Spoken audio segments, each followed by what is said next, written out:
Hey guys, it's Dani West and you're back for another episode of the Soapbox. And this week we are chatting about saying no to oversplits. Okay, and before we get started, I just wanted to comment on my very first episode that I ever did, which is say no to chest stands.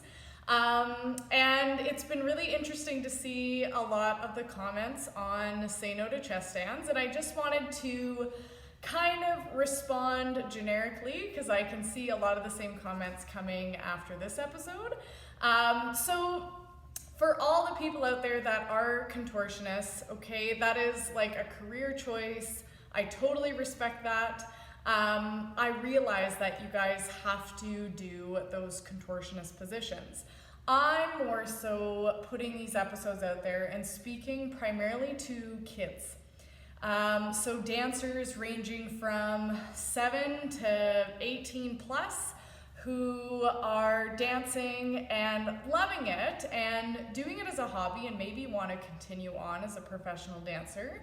But how many of those kids know for sure at the age of 8 that they for sure want to be a contortionist? Those are the kids that I'm speaking to, because there's so many people that end up stopping dance after grade 12, which is fine.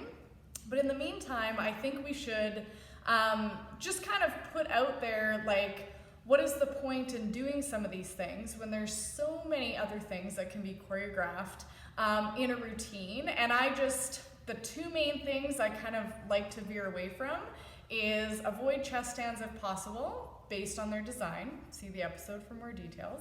And also oversplits. And this is something as well that I'm really on board with Lisa Howell and her work.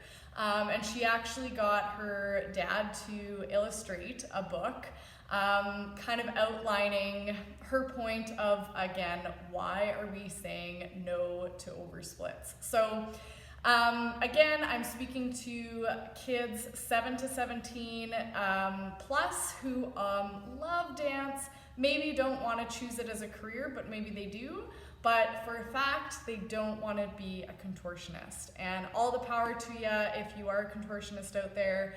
But I'm just seeing a lot of kids self-teaching them moves off YouTube or Instagram, and they're doing it at home without a spot, without a proper trainer. These are the kids I'm speaking to. So anyway, so just so I don't get the same amount of backlash as I did with chest stands, this is why, if you can avoid it, say no to oversplits. So we have to chat a little bit about hip anatomy before we get started. So I brought my spine here, and so we have 3 different sections of the spine. We have cervical, thoracic in the middle, and lumbar spine. Those connect down into this triangle bone called our sacrum, and then coccyx at the bottom. And then we have our 2 hip bones, also known as innominates. And notice that these are separate pieces. And right where they join kind of that sacrum, that's called your SI joint, okay? So notice we have a nice kind of deep socket here in the hip, much different than the shoulder. The deep hip socket is made for stability, not necessarily mobility. Whereas the shoulder, if you look at the shoulder socket, it's a little more shallow because it's wanting to allow for more mobility instead of designing primarily for stability, because we walk on our feet, we don't walk on our hands as normal human beings. So the joints are designed differently based on their function.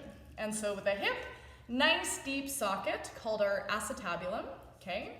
And if we had a thigh bone here, didn't bring my thigh bone today, it would have kind of a big head. It's circular and sticks right in that acetabulum, okay? So let's chat about the splits. So when you're learning them, usually you're younger, you're doing it as dance or gymnastics or acro. But we have to be really cautious, because every time we do something over and over and over, we're teaching the body, hey, can you adapt to this? Okay? So think about bone formation. our bones aren't actually formed until we're like 20 years plus.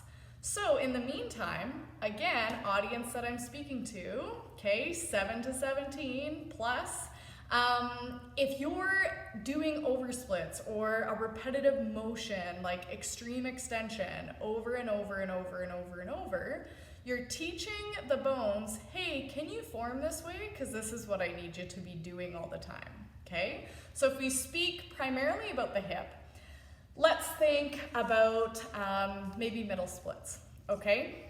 So we have our hip socket and then thigh bone, okay? Head of the femur. So as we do high movements or extreme splits, it starts kind of having an effect on the shape of the acetabulum and how it's going to form.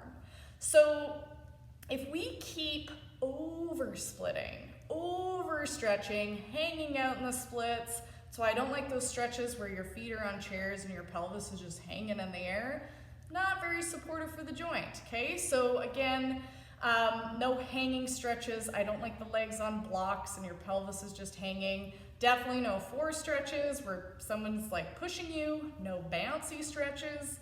If you want to look at functional and effective stretches, check out my dynamic stretching episode. Safe and very effective way and pain-free way to increase your flexibility. So again, if we're constantly forcing it past that 180 degrees of just regular center or middle splits, it's telling the hip socket, it keeps kind of banging up against the acetabulum, and it's gonna form more shallow. It will, because you're like forcing that thigh bone into those extreme ranges, and your body's very smart, very adaptive. It's going to form based on those demands. So that you cannot change. So if you go an oversplit over and over and over for 12 years out of your bone developmental life, you're gonna have very shallow acetabulums, very shallow hip sockets. And what happens when you have a shallow hip socket, but a round femur, head of the femur, what's likely to happen? That kind of hip dislocation, and we call that condition hip dysplasia. It's a thing, and this is, if you look up kind of Lisa Howell's work, she has a whole blurb on the dangers of oversplits. So again, this isn't just me blowing smoke. This is based on research, and especially what Lisa has seen as in her years of being a dance physio, is we're trying to spread the word about, you know, yes, splits are okay, but again, do we have to force the body into these extreme ranges? And how often are we hanging out in these extreme ranges? And I just ask, you know, what is the point? Unless you know for a fact, like Dani, I am like destined to be a contortionist, I want to travel with Cirque du Soleil, awesome, okay? That is different training. You have assumed the risks, you know the dangers, and you've accepted that, and that is your career. That is totally respectable, and hopefully you are working with a trained trainer and coach and not just self-teaching yourself. But again, I'm speaking to all the other kids out there that, let's be honest, there's a lot of pressure out there now in the dance world and the competitive world to get these extreme ranges, extreme splits, extreme back bends. And it's like, guys, like, don't you want to be 20 and still have a back or still have a set of hips? So let's just think about risk versus benefit with some of these things and safe stretch practice, okay? And if you guys are struggling with, okay, Dani, like I am struggling with flexibility, I need a program, awesome, like shoot me a message. There's some great dynamic stretching, little flexibility hacks that I have that I love to share, and it's so cool, they're like magic, and they're pain-free. So that's the other thing, with pain, well Dani, I do my oversplits and they don't hurt, so what damage can it do? Okay, that is not necessarily true, because pain research says pain is not indicative of tissue damage.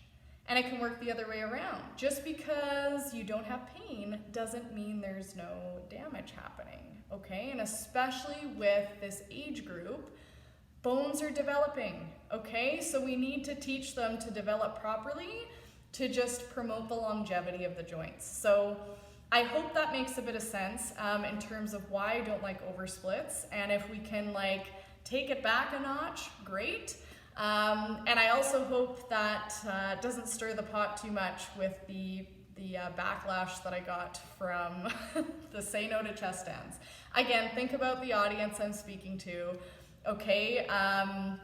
Like I said, it is for the kids that are doing dance as a hobby. They're competitive, that's great, and maybe they want to continue after. But let's make sure our bodies are strong and we're doing our training in a safe way along the way, okay? So that's my soapbox for today. Have a great week, guys, and we'll see you on the next episode. Thanks so much.